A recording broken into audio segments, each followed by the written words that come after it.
Un peu de stress, beaucoup de stress, trop de stress. Et vous, êtes-vous stressé? Seuls 11% des Français ne sont pas du tout stressés.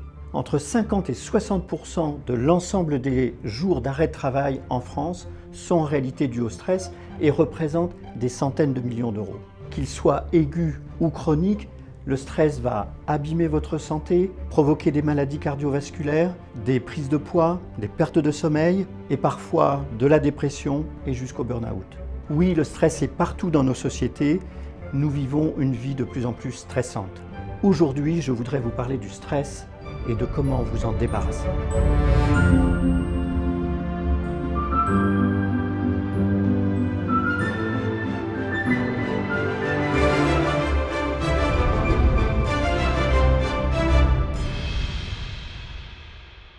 Bienvenue à tous dans la Fabrique de Résilience. Je m'appelle Patrick Dugois, je suis coach, auteur et conférencier. Je partage chaque semaine sur cette chaîne des expériences, des outils et des techniques pour favoriser la résilience. Enfant, j'ai subi un stress massif parce que j'ai subi de multiples traumatismes. Ça a créé chez moi un terrain plutôt favorable au stress. C'est la raison pour laquelle je me suis intéressé au stress et qui m'a amené à tester un certain nombre de techniques pour le réduire, et c'est de ces techniques dont je veux vous parler. Mais avant cela, je voudrais d'abord qu'on revienne à « mais qu'est-ce que le stress ?» Je ne vais pas partir dans de grands débats et de grandes présentations scientifiques, il y a beaucoup de publications sur le sujet, et je vous propose une définition assez simple. Le stress, c'est un processus d'adaptation de votre corps à une situation interne ou externe menaçante. Comment ça marche concrètement ? Pour comprendre comment marche ce fonctionnement d'adaptation et de stress, je voudrais revenir à un modèle qui a été popularisé et qui a été créé par un neurobiologiste américain qui s'appelle Paul D. MacLean. C'est à lui qu'on doit le modèle des trois cerveaux. Le modèle des trois cerveaux, en gros, dit que au cours de la construction de l'espèce humaine, progressivement, nous avons eu d'abord un cerveau reptilien, qui est le cerveau réflexe, qui est le cerveau de la survie. Puis s'est ajouté un cerveau limbique, qui est plutôt le cerveau des émotions. Et puis s'est ajouté enfin le néocortex, qui est le cerveau de la pensée, de la créativité. Ce modèle nous permet simplement de réfléchir à comment fonctionne le stress. En réalité, quand vous êtes en situation de stress, vous pouvez être soit en situation de stress aigu, soit en situation de stress chronique. Un stress aigu, par exemple, il y a des milliers d'années, c'était tout simplement quand un animal attaquait l'homme. Eh bien, il fallait réagir, il fallait fuir, et donc ça générait un stress aigu. Donc le stress aigu étant généralement lié à un événement imposant, important, un accident, une agression, etc. Le stress chronique, c'est plutôt un stress qui est lié à la vie quotidienne. Par exemple, nous savons aujourd'hui que le niveau de bruit dans les villes crée un contexte de stress. Mais nous savons aussi que notre vie trépidante, nos multiples activités créent beaucoup de stress.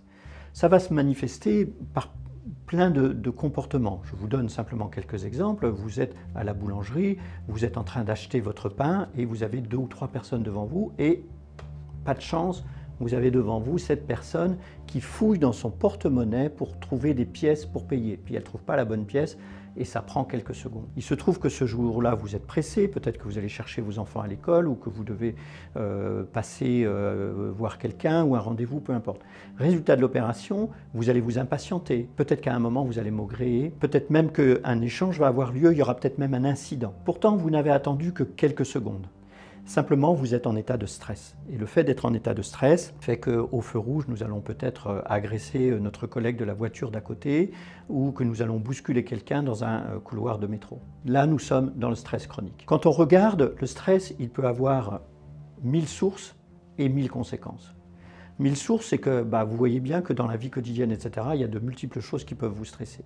Mais globalement, quand on interroge les Français, on s'aperçoit qu'il y a 3 tiers de sources de stress. Le premier tiers, globalement, ce sont les problèmes liés au travail, ce qui se passe dans votre travail, la tension avec votre supérieur, votre collègue, etc. Le deuxième tiers, ce sont les questions financières.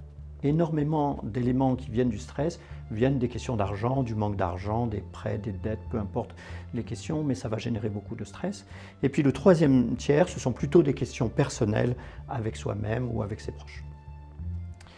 Ce qu'il faut que vous compreniez bien par rapport à cette question de stress, c'est que globalement, et si je reprends mon exemple de la boulangerie, le stress a tendance à nous rendre moins intelligents. Quand nous sommes en situation de stress, c'est un peu comme si nous fermions notre champ de vision, nous voyons moins d'opportunités, nous comprenons moins bien les choses et c'est un peu comme si nous nous connections avec notre reptilien, c'est-à-dire que nous allons être dans la réaction, voire dans l'agression. Ça explique qu'il puisse y avoir un incident simplement pour une place dans une file quand vous attendez au supermarché. Ça explique que les gens puissent en venir aux mains à un feu rouge ou avec une queue de poisson. En fait, ils sont devenus bêtes sous l'effet du stress. J'utilise une expression un peu triviale, mais qui vous permettra de mémoriser. Au fond, le stress rend con. Je me vois faire, moi, régulièrement, et comme je connais ça et que je sais ma relation au stress, j'essaie de faire attention, etc., j'utilise un certain nombre de techniques, précisément pour ne pas entrer dans ce dispositif. Et la clé pour ça, c'est de revenir à ce que l'on peut appeler la pensée calme. Qu'est-ce que la pensée calme? C'est la pensée du néocortex. C'est-à-dire que quand je suis à la boulangerie, au lieu de m'énerver, je peux faire une respiration, mais surtout, au fond, oui, je patiente, mais au plus, ça va durer 1 minute. Allez, peut-être 2 minutes, ce sera le bout du monde. Même si j'arrive à 2 minutes en retard à un rendez-vous, il n'y a vraiment pas mort d'homme, comme on dit quelquefois. Donc, revenir à la pensée calme, c'est, dans toutes les situations de stress, reprendre de la distance et remesurer à quel point, par exemple, si je suis stressé dans un embouteillage, eh bien, ce n'est pas en m'énervant dans la voiture que je vais faire avancer la file de voiture. Ça n'y changera rien. Et le fait de revenir à une rationalité va vous permettre de vous apaiser. Après, personnellement, j'utilise beaucoup d'autres méthodes. Je vais vous en citer quelques-unes. Je ne vous propose pas de médicaments. Ça ne veut pas dire que sur le stress, il n'y a pas de médicaments, mais moi, je ne suis pas de médecin et donc je me garderai bien de vous parler de médicaments. Mais on sait que le GABA, par exemple, qui est une hormone, peut avoir des effets intéressants. On sait que le magnésium a un effet important sur le stress. Et donc, si vous êtes vraiment très stressé, consultez. Il existe un certain nombre de choses qui peuvent vous aider. Si je reviens à ce que j'utilise moi le plus souvent et qui sont des choses très naturelles, je vais vous en citer quelques-unes. La première technique que j'utilise régulièrement et pour laquelle j'ai fait une vidéo que je vous invite à voir sur la chaîne, c'est le bain de forêt. Pourquoi le bain de forêt? Parce que le bain de forêt, c'est de la marche et les scientifiques ont montré que la marche, simplement au bout de 10 minutes, va avoir un effet régulateur important, va vous calmer et va faire abaisser votre stress.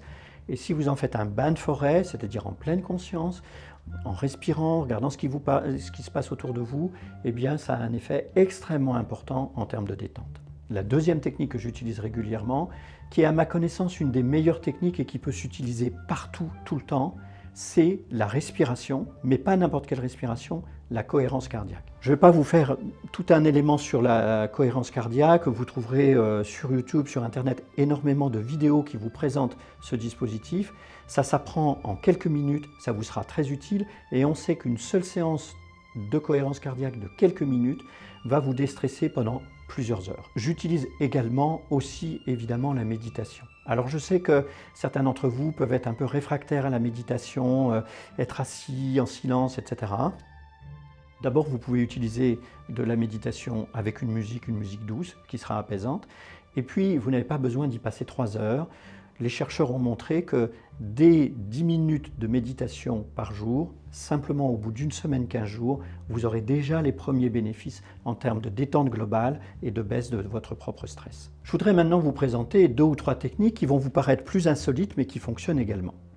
La première m'a été enseignée par un professeur d'efficacité dans un stage de HEC. Il nous expliquait qu'en fait le cerveau a une activité électrique et que la courbe électrique dans le cerveau, au fur et à mesure de votre journée au travail par exemple, va avoir tendance à s'accélérer.